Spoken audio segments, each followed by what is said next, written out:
What is up, Carlin here today, and today we're going to do some George Carlin. This one is one recommended by one of you guys, and this is We Like War, and let's check it out. Oh, thank you. Thank you.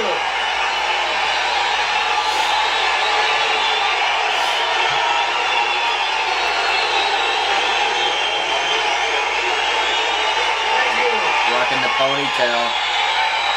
Thank you very much. Thank you. Thank you all. Thank you all.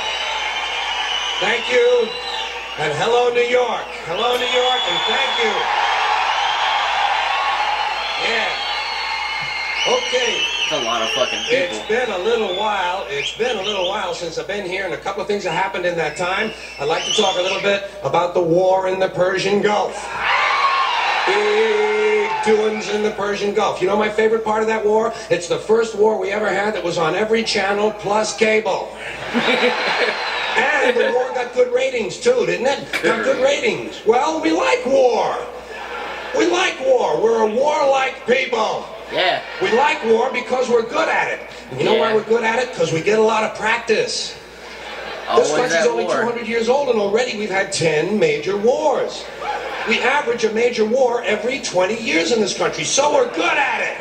And it's a good thing we are. We're not very good at anything else anymore. Huh? Can't build a decent car, can't make a TV set or a VCR worth of fuck. Got no steel industry left, can't educate our young people, can't get health care to our old people, but we can bomb the shit out of your country, all right? God damn. He comes out strong in this one. Especially if your country is full of brown people. Oh, we like that, don't we? That's our hobby. That's our new job in the world, bombing brown people. Iraq, Panama, Grenada, Libya, you got some brown people in your country, tell them to watch the fuck out.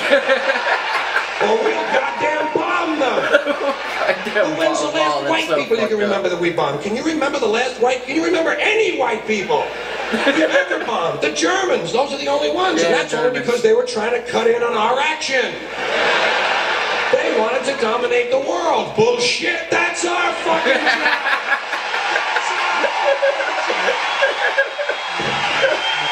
Oh man, I love this one already. Fuck. Now we only bomb brown people.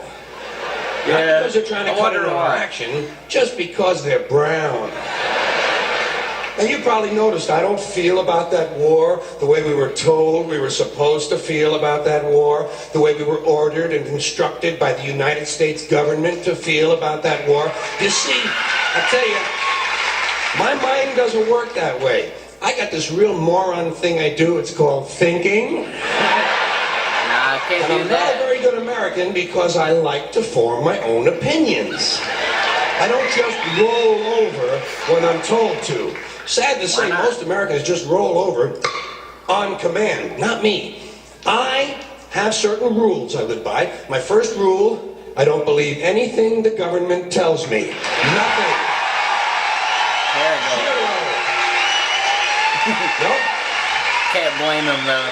And I don't take very seriously the media or the press in this country, who in the case of the Persian Gulf War were nothing more than unpaid employees of the Department of Defense, and who most of the time function as kind of an unofficial public relations agency for the United States government. So I don't listen to them, I don't really believe in my country, and I gotta tell you folks, I don't get all choked up about yellow ribbons and American flags. I consider them to be symbols, and I leave symbols to the symbol-minded. I look at war a little bit differently. To me, war is a lot of prick-waving, okay? Simple thing, that's all it is. War is a whole lot of men standing out in the field waving their pricks at one another. I got a bigger dick than you. Men are insecure about the size of their dicks, and so they have to kill one another over the idea. Damn. That's what all that asshole jock bullshit is all about. That's what all that adolescent macho male posturing and strutting in bars and locker rooms is all about. It's called dick fear. Men are terrified that their pricks are inadequate, and so they have to compete with one another to feel better about themselves. And since war is the ultimate competition, basically men are killing each other in order to improve their self-esteem. Yeah. You don't have to be a historian or a political scientist to see the bigger dick foreign policy theory at work. It sounds like this. What? They have bigger dicks? Bomb them! Kill them! Kill them! And of course the bombs and the rockets and the bullets are all shaped like dicks. It's a subconscious need to project the penis into other people's affairs. It's called fucking with people! Yeah. We fuck with a lot of people. So, as far as I'm concerned, that whole thing in the Persian Gulf was nothing more than a big prick-waving dick fight. In this particular case, Saddam Hussein had questioned the size of George Bush's dick. George Bush had been called a wimp for so long. Wimp rhymes with limp. George has been called a wimp for so long that he has to act out his manhood fantasies by sending other people's children to die. Oh. Even the name Bush. Even the name Bush is related to the genitals without being the genitals. Of course you're going to go that route. A bush is a sort of passive secondary sex characteristic. Now, if this man's name had been George Boner,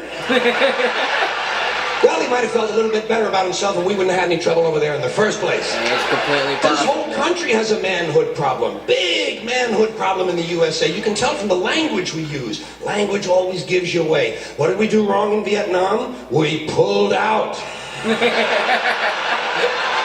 Not a very manly thing to do, is it? With your fucking people, you gotta stay in there and fuck them good. Fuck them all the way. Fuck them till the end. Fuck them to death. Definitely pull out. Fuck them to death. Stay in there and keep fucking them until they're all dead. God. We left a few women and children alive in Vietnam, and we haven't felt good about ourselves since. That's why in the Persian Gulf, George Bush had to say, "This will not be another Vietnam." He actually used these words. He said, "This time we're going all the way." Imagine an American president using the sexual slang of a 13-year-old to describe his foreign policy. If you want to know what happened in the Persian Gulf, just remember the names of the two men who were running that war. Dick Cheney and Colin Powell. Somebody got fucked in the ass. Right in the ass. Thank you. Anal rape. Thank you.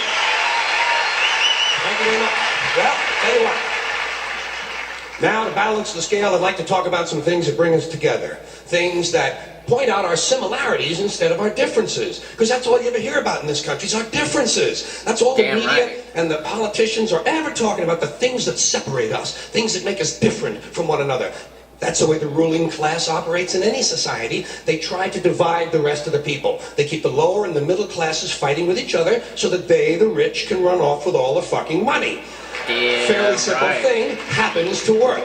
You know, anything different, that's what they're going to talk about. Race, religion, ethnic and national background, jobs, income, education, social status, sexuality, anything you can do, keep us fighting with It's each all other still so the that same. they can keep going to the bank. Still You know the how I same. describe the economic and social classes in this country? Well, yeah, this is definitely a strong opener for a stand-up. Like, that's one of the best openers I've seen in a long time. If anyone knows what year this is from, definitely let me know down in the comment section, because I'm not exactly sure. I'm guessing sometime in, like, late 90s, early 2000s maybe. But like he said at the end, how everything is just like meant to divide us, that's kind of still true. I mean, if you definitely look at the news and the media today, it's still exactly everything he named and listed. So I mean, that alone should just tell you how much of a like systematic thing it is. And you know, war's definitely fucked up. I personally find it really interesting. I like to do a lot of like research into like history and all the wars and stuff. It's a really fucked up thing, and sadly I don't think it's gonna go away anytime soon, but hopefully one day we can live in a place like that. But for now, I don't think it's going away for a while. But I'd like to pass that question off to you. Do you guys think that we will ever live in a time where there won't be any wars